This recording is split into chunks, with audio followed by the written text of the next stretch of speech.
Hey everyone, and welcome back to Style with Chica. In today's tutorial, I'll be sharing with you how to draft the pattern to a two-part corset.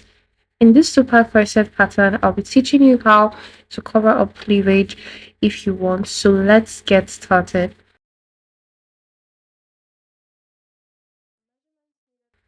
For this, I've gone ahead to draw a border line, which is going to be my starting line and also my shoulder line right here. Next, after my shoulder line is my bust line. So placing my tape on my shoulder line, I'll measure down to where I have my bust line, which is my shoulder to my nipple point on my body. So my bust line is at 11 inches. I'll leave a mark at 11 inches, still placing my tape on my shoulder line. I'll go down to my under bust line at 14 inches, and then I'll mark out my waistline also at 16.5 inches. After marking out my waistline, I'll mark out the top length. So if this is a gown or whatever you're sewing, just mark out your measurements accordingly. Now I am going to extend these lines vertically, just like you can see me doing. Then after, I'm going to mark out my standard neckline measurement, which is 3 by 3 on my shoulder line, just like you've seen me. So if you're on the bigger side, you can go 3.5 for this part.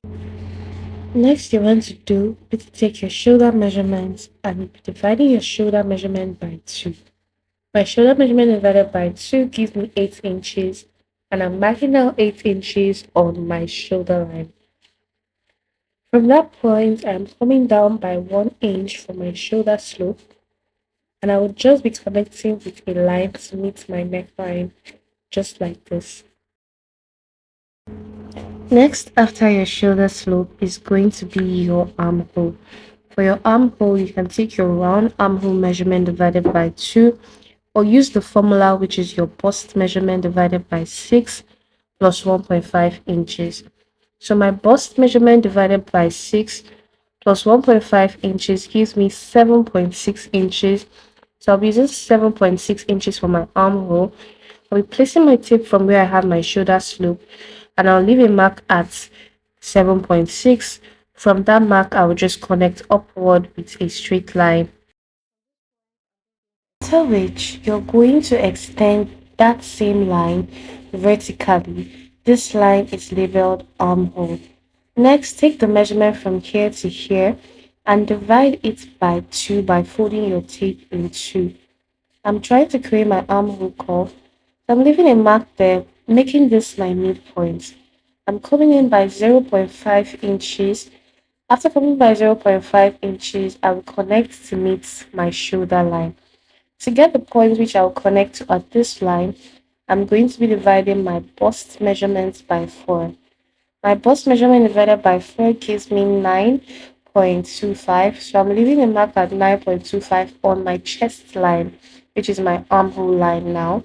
And I'm just using my ruler to complete this to give me my armhole curve. Next, I'm going to take my nipple to nipple measurement. I'll be dividing my nipple to nipple measurement by 2. My nipple to nipple measurement is 8. Divided by 2 gives me 4. So I'm going to be marking 4 inches on my waistline, bust line, on the bust line, top length, and even all the way up to my armhole, because I'm trying to cover up cleavage here. So I'm going to mark out these 4 inches, and I'll just be connecting all the way up with a straight line, just like you can see. For this corset pattern, I'm going to be showing you how you can cover up cleavage, just like I mentioned at the beginning of this video. So to cover up cleavage, you want to go ahead and take the measurement at which you want your corset to start from. So you want to take your shoulder to where you want your corset to start from, so your boobs can be covered. So for me, I'm just going to be using a rough figure of 7 inches. 8 inches is okay for this, please. So I'm using 7 inches just to show you how to cover up very much if you want. So now at this point, I'm going to draw a straight line across this point. So let's just call this line our neck depth so we don't get confused. So whenever I'm referring to this line, I'm going to refer to it as the neck depth. But please, this additional line is for those that want to cover up cleavage when sewing their two-part corset. And after that, just connect the straight line to meet your neck depth. To start working on my cup, I'm going to take my measurement from my bust line to my under bust line. The space I have between this point is 3 inches. So I'm going to be using 3 inches to form a round cup. So whatever measurement you have, use it to do the same thing that I'm doing. So you can see as I'm moving my tape around, I'm trying to demonstrate how I'm going to get my cup shape. So I'm going to place my tape on my bust line. I'm going to mark out 3 inches. I'm moving my tape now all around it and I'm trying my best to mark out 3 inches. Please make sure that your tape stays at the middle while you're marking out this line. So just go ahead and mark out 3 inches all around. So after I've marked out these points all around, I'm going to connect it with this curve to form a circle. If you do not have this curve, you can make use of a compass. So I'm using this curve to form a circle.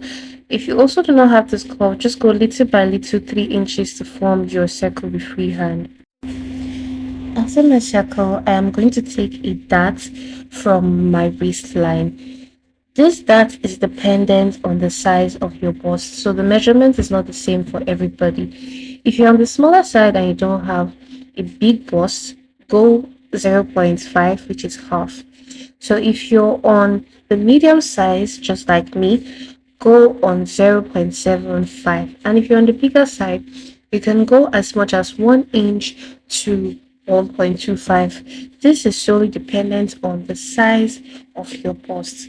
So don't do too much, okay? So I'm going to be taking this dart on my waistline on both sides of my nipple line. Just like this. Please watch carefully. I'm going to take 0.75 on this side and on the other side facing me, I am taking 0.75. I'll also be taking 0.75 on my under bust line. So you're going to do the same for your own measurements. Then I'll be taking 0.75 again on my top length line. I'm going to be transferring it down there. So if this is a gown, just go ahead and do yours according to the style that you're working on, whether a gown or a top. So after I take 0.75 on the two sides of my top length, just like I've done for my waistline and my under bust, I'm going to use a straight line to connect all the way from my top length to my under bust. Next, I am going to connect with a curve from my under bust to my bust line. I'll be doing that on both sides from my under bust to my bust line. Please take note of the side of my curve that I am using to form these lines so that just in case you do not have a ruler, you know what pattern to follow, and if you have a ruler, you know what pattern to follow. So just go ahead and connect those points. I'll be taking another dart on the upper part of my bust circle and I'll be taking it on my neck depth. If you're sewing this with a cleavage, you can take this dart on the circle line that I am pointing out. But then if you are following the neck depth line, take the dart on the neck depth. Please do not get confused. So I'm taking the same 0.75 that I took on my under bust line on my neck depth line because I'm drafting this pattern now with the coverage of my cleavage. So just go ahead and do yours according to the type that you are taking. After that, I will use my ruler to connect upward from my bust line just like this. So now that I am connecting these lines, please do also pay attention to the side of my ruler that I am using to create this curve. Make sure that you're using that same side or you're curving it out in that same pattern so this doesn't turn out to be straight. Now I have the same dart on my upper and my lower part of my circle. This dart is what gives us our cup shape, which is why I said go according to the size of your bust for the measurements of your dart. for this part, I would need you to look at a bra or have a mental picture of a bra or a corset in mind. So for that, you notice that at the middle points, it usually goes down and then the other part goes up. It gives it kind of like a sweetheart neckline. That's what a bra and a corset would usually look like. Okay, so I'm going to show you how you can do this using your neck depth line or your armhole line. So if you're following the circle, you want to extend your armhole line because this is where you're going to be taking this measurement I'm about to explain from. If you're using the circle, please use your armhole line. So for the circle, you would go down by at least 1 inch from your armhole line. And if you're using your neck depth, you can also go down by 1 inch from your neck depth. Please always take it little by little because it's always easier to trim when you've not gone very deep. Okay, so for my neck depth line, I just came down by 1 inch. So I'm going to connect that 1 inch point to meet the darts that I have. Please again, if you're using your armhole line, go down by 1 inch on your armhole and then connect it to meet your darts. I do hope you understand this process. This is two different things. If you're using your armhole, go down by 1 inch on your armhole and connect it to the darts on the circle. If you're using your neck depth line, just go ahead and do yours like I have done to mine. Now I'm going to go ahead and wipe off the armhole line because I'm not going to be making use of it. So guys, now I've gone ahead to wipe off the armhole line. I'm going to be continuing with the neck depth to show you guys how to cover up cleavage. Do not get confused. Whatever I'm doing here, you can continue to do it on your armhole line. So now I want to determine the spacing that I would have in between my busts. So for the spacing that I'm going to have into my bust, I do not want it to be too big. I want it to be 1 inch apart. So because I want it to be 1 inch apart, I'm going to be using half of an inch as this is a piece that will be folded in two. So just make sure that whatever you're taking half of the space that you want. If you want the spacing between your bust to be 2 inches, then you can use 1 inch, but smaller is always better. So I'm going to be using half of an inch, and I've marked out half of an inch already, which is 1 inch when it's open up. I've marked out half of an inch on my line, which you can see there. From that point, I'm going to connect all the way to meet the circle. So I'm just going to extend the line. So please take note of how I'm going to be placing my ruler so you know how to complete your circle. Okay, so now I'm just going to connect from the circle to the half-inch measurement that I just took inward, and after that, this is what I have for this side of my cup, and this side of my cup is now ready. I'm going to work on the other side. So for the other side, I'm going to be adding an extra allowance of 1 inch on my bust line so that I can have a better fitting cup. I'm going to add 1 inch so this doesn't become too small. So I'm going to connect from my under bust line to my bust line to my armhole using my ruler. Okay, so I'm just going to connect. I'm going to neglect the circle now, so you can do the same thing if you're using the circle. Okay, so I'm going to connect from my circle to my armhole just like this. Once I've done that now, I'm going to complete the upper part of this cup by joining the darts to the end points. So I'm going to be using my ruler. So you make use of your ruler and you're going to try to curve this to be in a shape of a sweetheart. So this is what I mean. So that when I join my darts together like this, I'll have my neckline looking like a sweetheart. That's my cup shape looking like a sweetheart. Next thing I'm going to do now would be to just extend this point to make it look like there is an armhole there, because you'll be needing this if you want to add sleeves later or join the sides.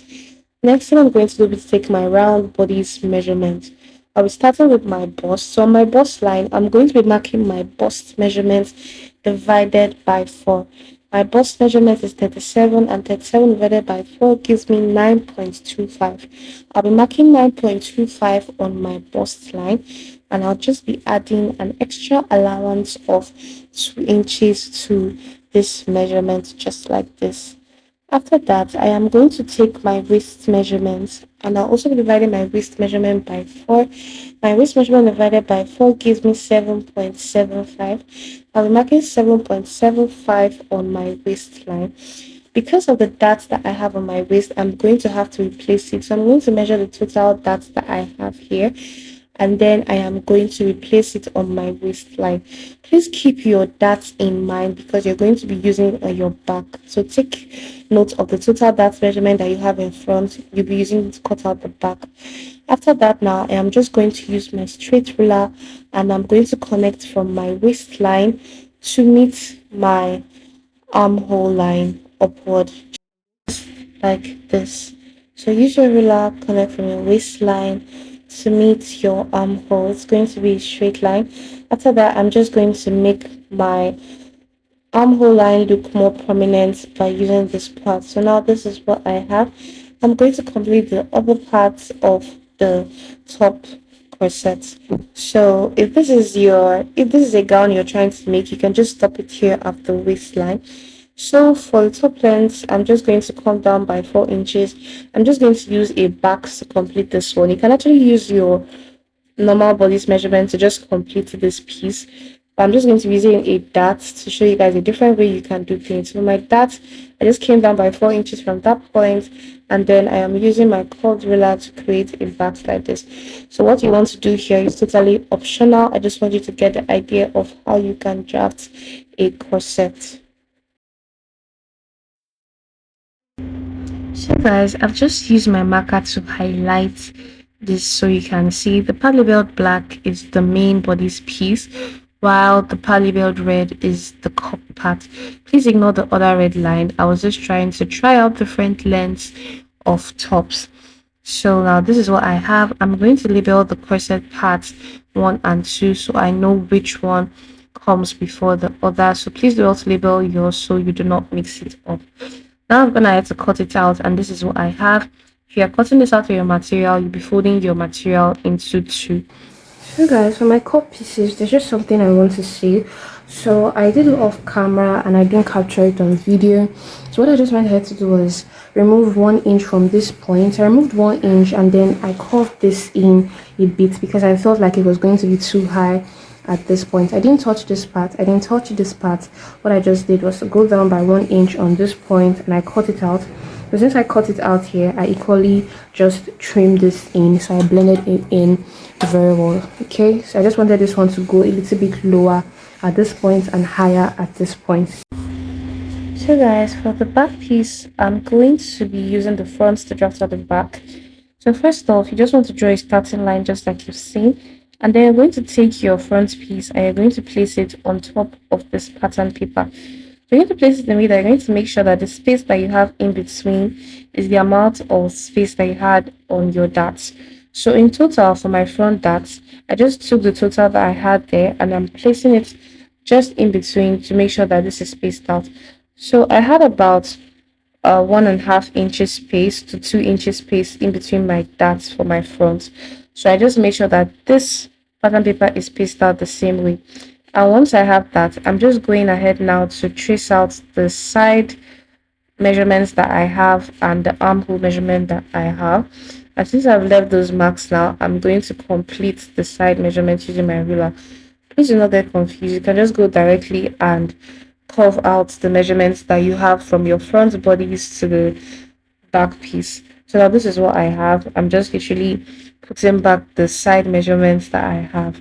Next thing I'm going to do is to complete the base of this back piece because the base does not have a back, so it's just going to be very straight like this. So after I've done this now, I'm going to go ahead and create my corset loop spacing. So my corset loop spacing, the upper part is supposed to be wider so it can have a V shape coming down. I'm going to be going out by 2.5 inches on my starting line, and I'll be using a slanted line to connect downward to meet the full length of this back piece. And this is what it's going to be like. That's the space I'm going to have in between. So just so I don't forget that this is the space for my eyelets for my corset back, I'm just going to be using a marker to mark it out just like you've seen. For my dart, I'm going out by 4 inches on my back also, and from that 4 inches point, I'm just going to use a ruler to connect a straight line from top to bottom. On that straight line, I'm going to be going out by 1/2 inch on both sides.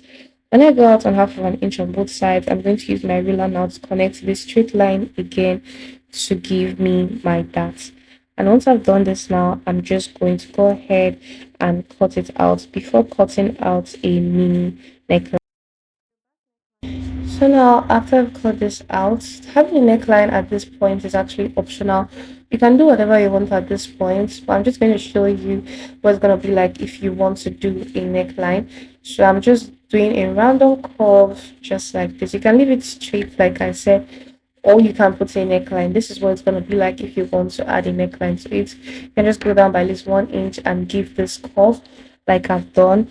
Now you can go ahead and cut it out and also cut out the dots. So guys, after I was done cutting on my back piece, this is what I have, and this is what I have for my front piece. There are many other ways to cutting a corset, such as the kind of corset where you use already made cups, or the kind where the bust cup is cut in 3 parts. In some upcoming videos, I'll be sharing with you the pattern drafting to those different kinds of corset. I do hope you found this one very helpful, and if you did, don't forget to leave a like and also subscribe to this channel so you get notified when those videos are uploaded, and I will see you in my next class.